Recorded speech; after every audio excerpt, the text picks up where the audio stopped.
पाठ 4 दोपहरी के प्रश्न करेंगे। तो आइए देखते हैं इस पाठ के प्रश्न।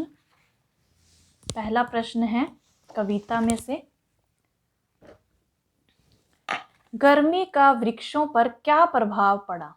तो उत्तर है, गर्मी के कारण वृक्षों के पत्ते झुलस गए थे, अर्थात सूख गए थे और झड़ गए थे। वृक्षों से पत्ते झड़ने के बाद वृक्ष नंगे नंगे लंबे तगड़े शरीर वाले कंकाल की तरह केवल खड़े दिखाई दे रहे थे। अगला प्रश्न है, जूते फटे हुए जिनमें से झांक रही गांव की आत्मा। कविता की इस पंक्ति का भाव स्पष्ट कीजिए। तो उत्तर है, इस पंक्ति का भाव यह है कि उस ग्रामीण व्यक्ति जो कड़ी दोपहरी में भी बाहर निकलने के लिए विवश था, उसके जूते फटे हुए हैं, अर्थात संघर्ष करते करते उसके जूते फट गए हैं और उन फटे जूतों से संपूर्ण देश के ग्रामीणों व किसानों की मनोदशा का पता चलता है, जो गरीबी में जीवन जीते हैं और संघर्ष करते रहते हैं। अगला प्रश्न है, गर्मी में बड़े घर के कुत्तों को प्राप्त सुविधाओं और आम आदमी की मजबूरी की तुलना कीजिए। तो उत्तर है, इस प्रश्न के माध्यम से कवित्री ने यह बताया है कि किस प्रकार अमीर वर्ग जो सभी सुख सुविधाओं से परिपूर्ण हैं, जिनके पास सारी सुविधाएं हैं, उनके घरों के कुत्ते भी उन सुविधाओं को प्राप्त कर मज़े से रहते हैं, और दूसरी ओर एक आम आदमी जो अपने परिवार को सिर्फ 2 वक्त की रोटी भी मुश्किल से दे पाता है, किस प्रकार अपने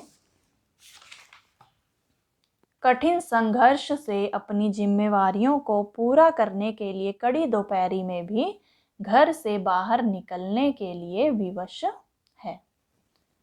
अब अगला प्रश्न है प्रश्न 4, दोपहर बीत जाने के बाद संध्या के समय भी कोई बाहर क्यों नहीं निकलता? तो उत्तर है, दोपहर बीत जाने के बाद संध्या के समय यानी शाम के समय भी कोई बाहर नहीं निकलता, क्योंकि गर्मी इतनी भयंकर पड़ रही है जिसका प्रभाव शाम के समय तक भी रहता है। इसलिए गर्मी की प्रचंडता से बचने के लिए संध्या के समय भी कोई बाहर नहीं निकलता है। अगला प्रश्न है प्रश्न 5, उचित उत्तर पर सही का निशान लगाइए। वृक्ष कैसे लग रहे थे? कंकालों से, अवतार से, सर्प से या चाबुक से? तो सही उत्तर है कंकालों से। अगला देखते हैं, घोड़ा आगे कैसे बढ़ता था? अंगीठी के बल पर, अंगारों के बल पर, चाबुक के बल पर या सर्प के बल पर? तो सही उत्तर है चाबुक के बल पर। अगला प्रश्न है, संध्या की चहल पहल ने क्या ओढ़ा हुआ था? अंगारों की चादर, गहरे रंग की चादर, सूने रंग की चादर या गहरे सूने रंग की चादर? तो सही उत्तर है गहरे सूने रंग की चादर। प्रश्न 6, कविता के दिए गए अंश को पढ़कर प्रश्नों के उत्तर दीजिए।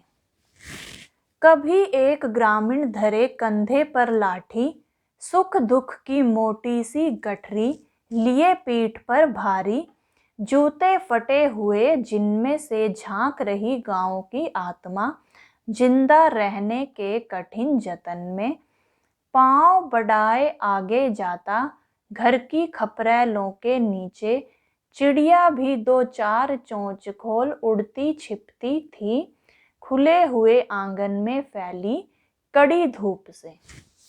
अब देखते हैं प्रश्न, ग्रामीण ने कंधे पर क्या उठाया हुआ था? तो उत्तर है, ग्रामीण ने कंधे पर सुख दुख की मोटी सी गठरी उठाई हुई है, अर्थात उसके कंधों पर अपने परिवार की जिम्मेवारियों का बोझ है। तो ये प्रश्न इस अंश से बना है कि कभी एक ग्रामीण धरे कंधे पर लाठी, सुख दुख की मोटी सी गठरी, लिए पीठ पर भारी। अब अगला प्रश्न है, ग्रामीण पांव आगे क्यों बढ़ाता जा रहा था? तो उत्तर है, गरीब होने के कारण ग्रामीण व्यक्ति अपने परिवार की जिम्मेवारियों को निभाने के लिए और जीविका कमाने के लिए आगे बढ़ता जा रहा था। अगला प्रश्न, चिड़िया किस कारण से और कहाँ उड़ती छिपती थी? तो उत्तर है, चिड़िया घर के खुले आंगन में फैली हुई धूप से बचने के लिए घर की खपरेलों के नीचे उड़ती छिपती थी। अगला प्रश्न है भाषा की बात से संबंधित, कविता में आए निम्नलिखित शब्दों के दो दो पर्यायवाची लिखिए। तो देखते हैं, नभ का आकाश, आसमान, गगन, अंबर। सर्प, सर्प का सांप, भुजंग, विषधर, नाग। घर का गृह, निकेतन, धाम, निवास। नैन का आंख, नेत्र, नयन, लोचन। तो ये बिल्कुल ही आसान है, आप चाहें तो चारों कर सकते हैं या आप दो ही कर सकते हैं, 2 या 3 कर लीजिए। अगला प्रश्न है, कविता के आधार पर दिए गए विशेष्य शब्दों के लिए विशेषण लिखिए। तो विशेष्य हमें दिए गए हैं, हमें विशेषण का प्रयोग करना है उन विशेषों के लिए। सड़कें काली, घोड़े दुबले, पीठ गरम, ग्रामीण गरीब, गठरी मोटी, जूते फटे। ठीक है, तो ये विशेष्य थे और इनके लिए ये सभी क्या है, काली, दुबले, गरम, गरीब, मोटी, फटे, ये सभी क्या है, विशेषण है। अब हम इसी पाठ के बातचीत से संबंधित प्रश्न करेंगे।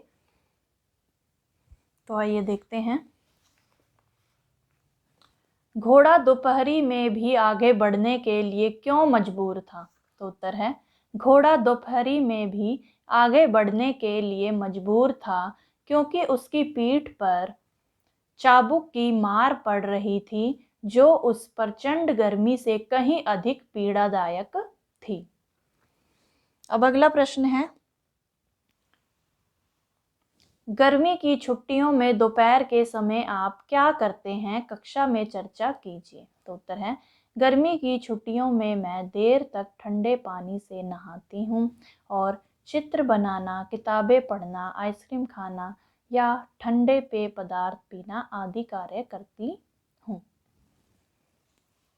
अगला प्रश्न है, प्रश्न 3, क्या मानव समाज के समान पशु जगत के जीव भी अमीर गरीब की श्रेणी में आते हैं? अपने उत्तर के लिए कारण भी बताइए।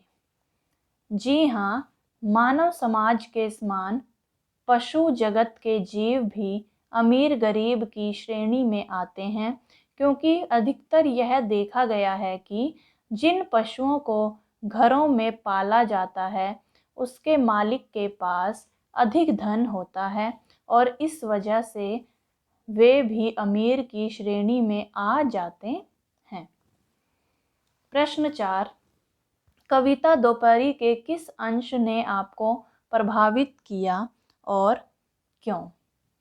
तो उत्तर है, कभी एक ग्रामीण धरे कंधे पर लाठी, सुख दुख की मोटी सी गठरी, लिए पीठ पर भारी, जूते फटे हुए जिनमें से थी झांक रही गांव की आत्मा। कविता के इस अंश ने मुझे बहुत प्रभावित किया है क्योंकि इन पंक्तियों में गांव और ग्रामीणों के वास्तविक चित्र को दर्शाया गया है। अगला प्रश्न है हमारा जीवन मूल्य से संबंधित। समाज में अमीर गरीब के भेदभाव पर चर्चा कीजिए और बताइए कि निर्धन वर्ग के विकास के लिए क्या क्या किया जा रहा है। तो उत्तर है, समाज में कई ऐसे लोग हैं जो अमीर गरीब का भेदभाव करते हुए अक्सर दिखाए जाते हैं। इसलिए समाज में निर्धन वर्ग के विकास के लिए सरकार की तरफ से अनेक योजनाएं चलाई जा रही हैं, जैसे जन धन योजना, इंदिरा आवास, लाडली योजना इत्यादि।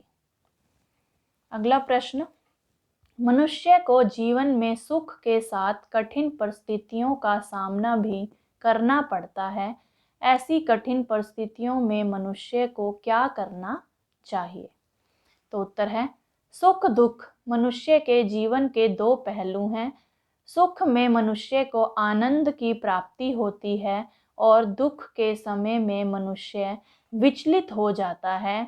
इसलिए मनुष्य को कठिन समय में साहस एवं धैर्य से काम लेना चाहिए, क्योंकि यदि आज दुख रूपी अंधकार है तो कल सुख रूपी प्रकाश भी अवश्य होगा, क्योंकि यही प्रकृति का नियम है।